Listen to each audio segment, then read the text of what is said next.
Au sommaire de cette édition, en Guinée, les forces de l'ordre ont dispersé ce jeudi à Conakry une manifestation de l'opposition contre les violences policières.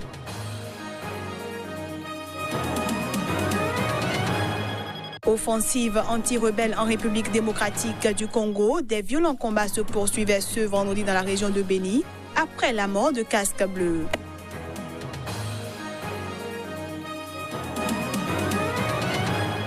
Et puis au Cameroun, le maire d'une commune de la région anglophone du Nord-Ouest, où est actif un mouvement séparatiste armé, a été assassiné ce mercredi par des hommes armés.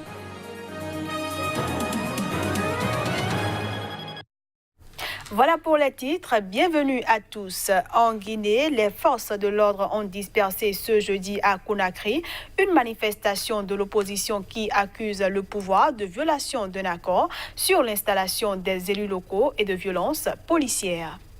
Pour exiger la mise en place des élus communaux et dénoncer les violences des forces de défense et de sécurité, des centaines de personnes ont manifesté dans la capitale guinéenne Conakry. Mais lorsque le cortège est arrivé à Amdalaye, quartier populaire et fief de l'opposition, des échauffourées ont éclaté entre les groupes de jeunes et des policiers en équipement anti-émeute qui se sont affrontés respectivement à coups de pierre et de gaz lacrymogène.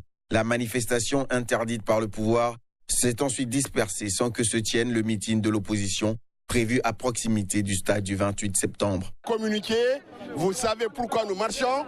Parce que nous sommes dans un pays où les libertés sont bafouées, nous sommes dans un pays où les lois sont bafouées, nous sommes dans un pays où le gouvernement ne respecte pas les accords. Nous réclamons la justice pour la centaine de citoyens guinéens qui ont été assassinés par les forces de défense et de sécurité. Nous continuerons aussi longtemps que possible à nous exprimer dans la rue jusqu'à ce que notre cause soit entendue par Alpha Condé et le clan des extrémistes qui sont en train de conduire notre pays à l'abîme. On ne veut pas un troisième mandat en Guinée. On veut un changement total. Depuis l'arrivée au pouvoir du président Alpha Condé en décembre 2010, une centaine de manifestants ont été tués par des forces de l'ordre, selon l'opposition. Pour leur part, les autorités font état de 13 policiers ou militaires tués lors de manifestations au cours de cette période. Réunis à Bruxelles ce jeudi, 5 opposants congolais ont appelé Félix Tshisekedi et Vital Kamerhe à revenir à la raison, et ce, en soutenant Martin Fayulu comme candidat unique de l'opposition à l'élection présidentielle du 23 décembre prochain. Martin Fayulu a été démocratiquement choisi comme candidat commun. C'est ce qu'ont expliqué dans une déclaration commune à Bruxelles les opposants Jean-Pierre Bemba et Moïse Katumbi, qui n'ont pas pu se présenter à l'élection, mais aussi Adolphe Mouzito, Freddy Matungulu et Martin Fayulu lui-même. Dans leur déclaration, ils appellent Félix Tshisekedi de l'UDPS et Vital Kamerhe de l'UNC à revenir à la raison et à se conformer à la volonté du peuple congolais qui n'a jamais cessé d'appeler à l'unité de l'opposition.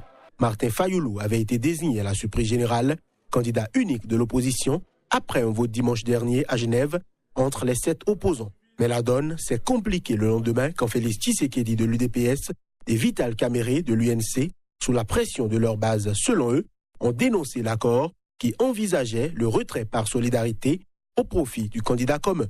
Par ailleurs, à une semaine du début de la campagne électorale, un collectif de candidats à la présidentielle issus de l'opposition compte saisir la justice. Ils dénoncent l'usage des ressources publiques qui, d'après eux, seraient affectées à la campagne d'Emmanuel Ramazani Shadari, le candidat du pouvoir en place qui a entamé une tournée en province après un meeting tenu à Kinshasa. Des accusations que rejette la coalition au pouvoir. Pour ce scrutin présidentiel prévu le 23 décembre prochain, 21 candidats sont en lice. Pendant ce temps, dans l'est de la République démocratique du Congo, 7 casques bleus ont été tués et 10 blessés, et ce, alors qu'ils participaient à une offensive conjointe avec l'armée congolaise contre des rebelles ADF qui sèment la terreur parmi la population. De violents combats se poursuivaient ce vendredi dans la région de Béni, dans l'est de la République démocratique du Congo, où des casques bleus ont perdu la vie dans le cadre d'une opération avec l'armée congolaise menée depuis le début de la semaine contre une rébellion. Selon le capitaine Mac Azukai, porte-parole de l'armée dans la région de Béni, province du Nord Kivu, une interdiction formelle de fréquenter Mayangosé et la rive gauche du Nialeke est adressée aux civils. Un peu plus loin, à Mambanike, situé à environ 30 km au nord de Béni, les rebelles des ADF, les forces démocratiques alliées, un groupe de rebelles musulmans de l'Ouganda voisin, ont fait incursion ce jeudi vers 19h et ont tué 5 civils par balle et brûlé 8 maisons, a rapporté la présidente de la société civile locale, Noela Muliwayo.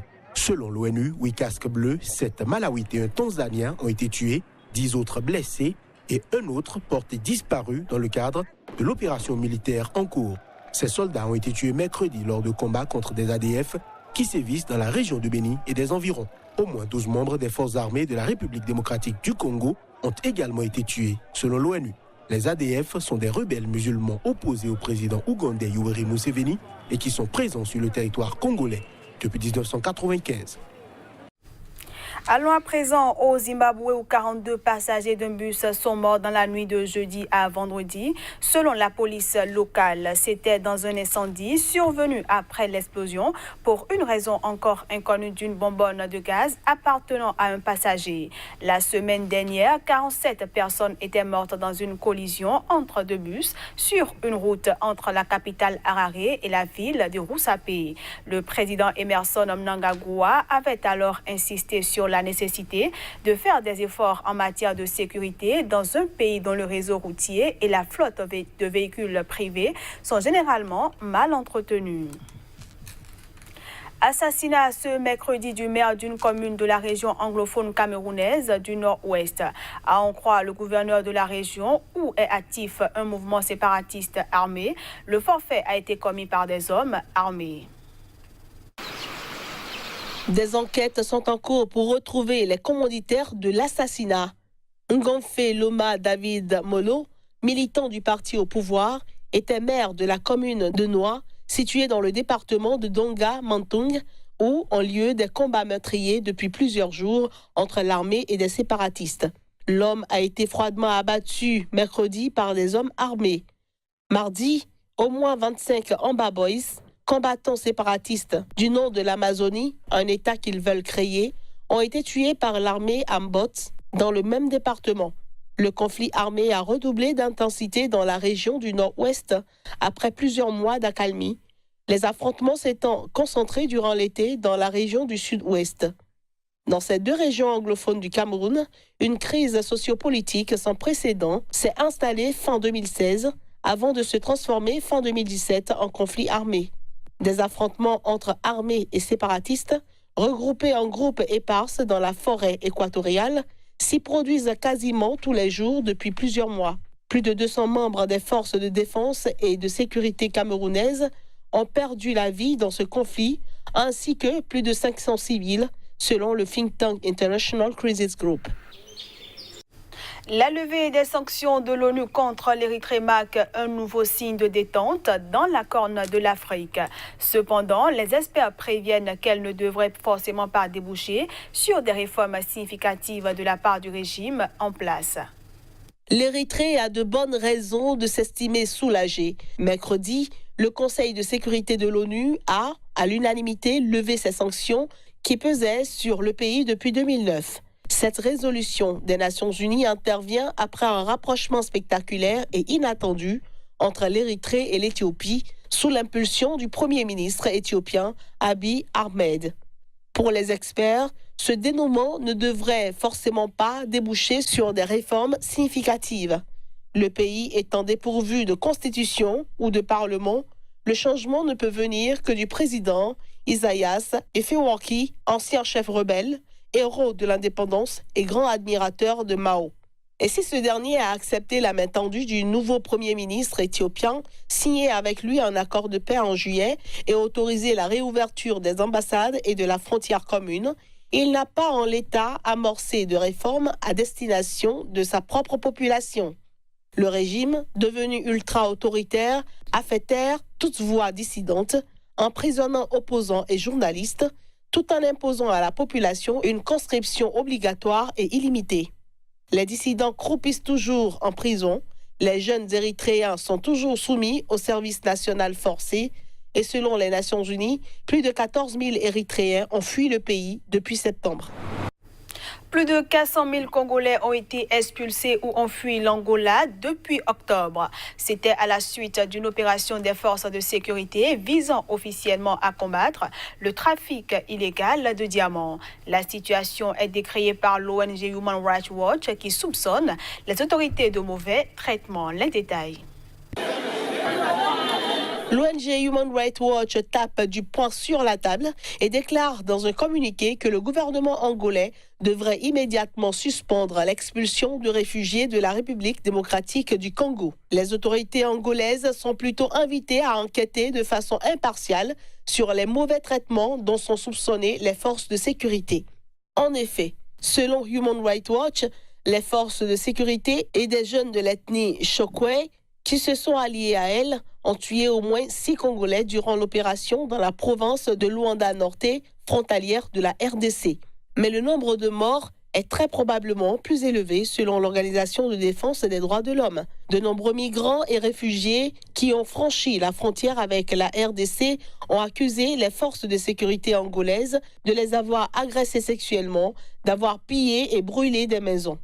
Pour l'ONG, l'Angola devrait cesser de forcer des gens à quitter le pays tant qu'il ne peut pas fournir d'éléments permettant de distinguer migrants irréguliers, réguliers et réfugiés. L'organisation met enfin en garde contre le risque d'une déstabilisation encore plus grande de la RDC voisine avec l'arrivée massive de réfugiés à quelques semaines des élections générales du 23 décembre. On retrouve à présent Génial Afouda pour la revue de presse Afrique.